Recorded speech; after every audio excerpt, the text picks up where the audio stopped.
বন্ধুরা নমস্কার।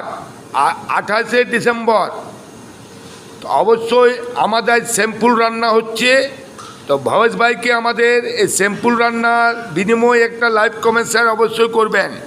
দেখুন রান্না শেষ করার পর এবার চা বানাচ্ছে। চা বানানোর পর ভাই আমাদের মস্তিষ্কে গান করবে।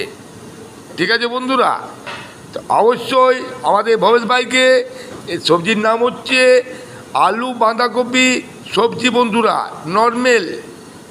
নর্মেল সিম্পল আলু বাঁধাকপির সবজি, ঠিক আছে। আর এখানে আমাদের জয়দা ডাল ভাতের বিখ্যাত ডাল আর ভাত দুটোর জন্য এক নম্বর হয়ে গেছে বন্ধুরা। এখানে দেখুন মুগ মুসুর ডাল তৈরি হয়ে গেছে আমাদের, আর ওখানে বাসমতি চালে ভাত তৈরি করছে। দেখছেন বন্ধুরা ঝুড়িগুলো